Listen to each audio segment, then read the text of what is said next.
Hello student, good morning. मैं doctor Surendra Kumar.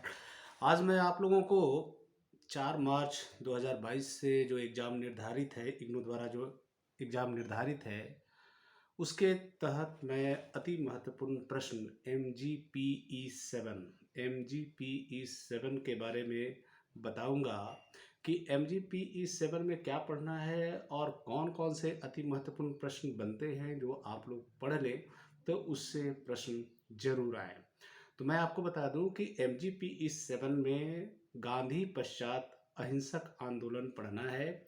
Gandhi पश्चात अहिंसक आंदोलन पढ़ना है और आप लोगों को मैं कुछ अति महत्वपूर्ण प्रश्न बताऊंगा। थोड़ी सी बात मैं आप लोगों को बता दूं कि बेसिक चीज़ जो है वो आप लोगों को जानकारी होनी चाहिए। जैसे समय है 2 घंटा है, मार्क्स है ये 50 मार्क्स का होगा। जैसे फर्स्ट ईयर में आपका 100 मार्क्स का हो रहा था, लेकिन यहाँ पर जितने भी पेपर हैं वो 50 मार्क्स के होंगे। और वर्ड लिमिटेशन है, इसमें भी 500 वर्ड है और 5 प्रश्नों का उत्तर देना है। भाग 1 रहेगा और भाग 2 रहेगा, दोनों भाग को टच करना है। दोनों भाग जैसे भाग 1 से 2 क्वेश्चन या 3 क्वेश्चन और भाग 2 से 3 क्वेश्चन या 2 क्वेश्चन मिलाकर 5 क्वेश्चन आपको बनाना है। तो चलिए कॉपी पेन निकालिए और अति महत्वपूर्ण प्रश्न को नोट कीजिए। जैसे पहला जो प्रश्न है, ग्रीन पीस आंदोलन के ग्रीन पीस आंदोलन के पूर्ववर्ती एवं उपलब्धियों को रेखांकित कीजिए। फिर मैं प्रश्न को दोहराता हूं कि ग्रीन पीस आंदोलन के पूर्ववर्ती एवं उपलब्धियों को रेखांकित कीजिए। ठीक है, आइए अब दूसरा प्रश्न है, भूदान आंदोलन पर एक टिप्पणी लिखिए।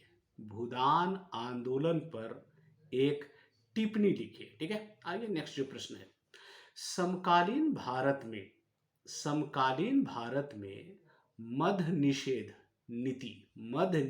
नीति तथा सार्वजनिक स्वास्थ्य संबंधी मुद्दों के प्रमुख चिंताओं को रेखांकित कीजिए। फिर मैं वो प्रश्न को दोहराता हूं कि समकालीन भारत में मद्य निषेध नीति तथा सार्वजनिक स्वास्थ्य संबंधी मुद्दों के प्रमुख चिंताओं को रेखांकित कीजिए। ठीक है, आइए नेक्स्ट जो प्रश्न है, चिपको आंदोलन को चिपको आंदोलन को पारिस्थितिक महिलावादी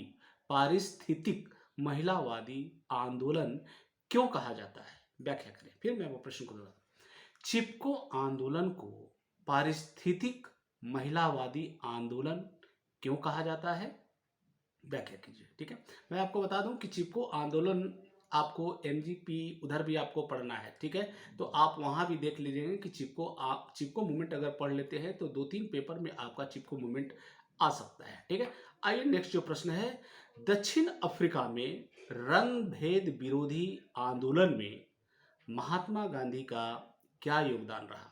फिर मैं वह प्रश्न को दोहराता हूं, दक्षिण अफ्रीका में रंग भेद विरोधी आंदोलन में महात्मा गांधी का क्या योगदान रहा। ठीक है, आइए नेक्स्ट जो प्रश्न है, सिद्धांतवादी और रणनीतिक सिद्धांतवादी और रणनीतिक अहिंसात्मक आंदोलन में अंतर स्पष्ट कीजिए। फिर मैं वह प्रश्न को दोहराता हूं कि सिद्धांतवादी एवं रणनीतिक अहिंसात्मक आंदोलनों में अंतर स्पष्ट कीजिए। ठीक है, आइए नेक्स्ट जो प्रश्न है, जयप्रकाश नारायण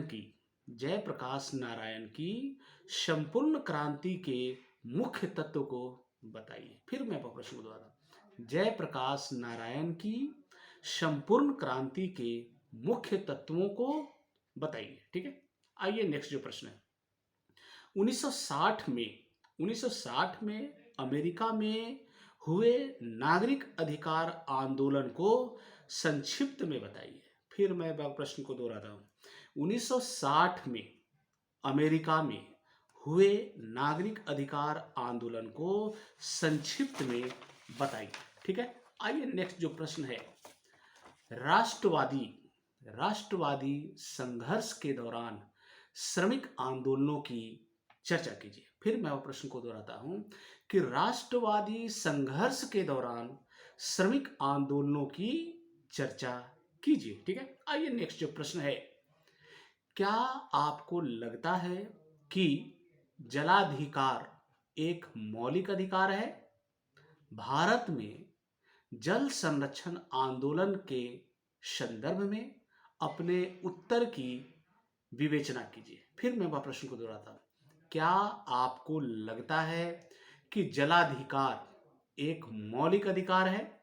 भारत में जल संरक्षण आंदोलन के संदर्भ में अपने उत्तर की विवेचना कीजिए। ठीक है, आइए नेक्स्ट जो प्रश्न है, गांधी पर्यावरण हितों के समर्थक के रूप में कैसे जाने जाते हैं? ठीक है, व्याख्या करें। गांधी पर्यावरण हितों के समर्थक के रूप में कैसे जाने जाते हैं? व्याख्या करें। ठीक है, आइए नेक्स्ट जो प्रश्न है, अहिंसात्मक आंदोलनों की विभिन्न पद्धतियों की व्याख्या कीजिए। फिर मैं प्रश्न को दोहराता हूं कि अहिंसात्मक आंदोलनों की विभिन्न पद्धतियों की व्याख्या कीजिए। ठीक है, आइए नेक्स्ट जो प्रश्न है, नौ किसान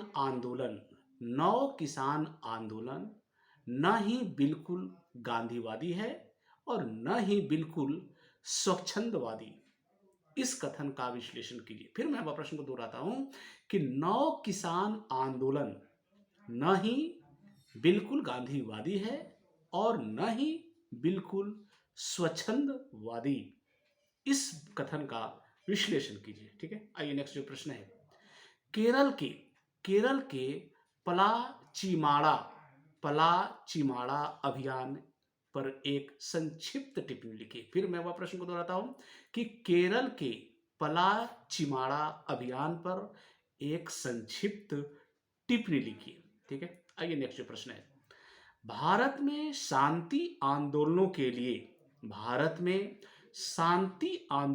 लिए नेतृत्व की भूमिका की विवेचना कीजिए। फिर मैं वह प्रश्न को दोहराता हूं, भारत में शांति आंदोलनों के लिए नेतृत्व की भूमिका की विवेचना कीजिए। आइए नेक्स्ट जो प्रश्न है, भारत में बड़े बांध के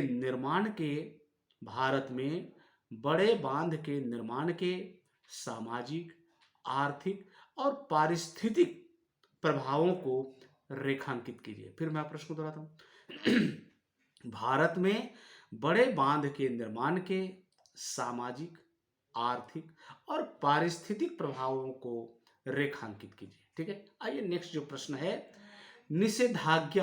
निषेधाज्ञा पर गांधी के विचारों की विवेचना कीजिए। फिर मैं प्रश्न को दोहराता हूं कि निषेधाज्ञा पर गांधी के विचारों की विवेचना कीजिए। ये मैं 15-16 प्रश्न आपको दिया हूं और मुझे लगता है कि इससे आपका जो परीक्षा है उसमें प्रश्न इससे जरूर पूछे जाएंगे और इसको आप लोग बहुत ही अच्छे ढंग से तैयारी कर लीजिए। मैं आपको बता दूं कि इससे संबंधित बहुत सारे उत्तर हमारे YouTube चैनल पर भी उपलब्ध है और इसके अलावा मैं आपको एक चीज़ और बता दूं कि मैंने एक ऐप लॉन्च किया है, एक ऐप बनाया है जिसमें बहुत सारे नोट्स उपलब्ध हैं, कॉम्पिटिटिव एग्जाम का भी और आपका इग्नू का भी है, एमए का भी है, ग्रेजुएशन लेवल का भी है, तो आप लोग उसका भी लाभ उठा सकते हैं। थैंक यू, धन्यवाद।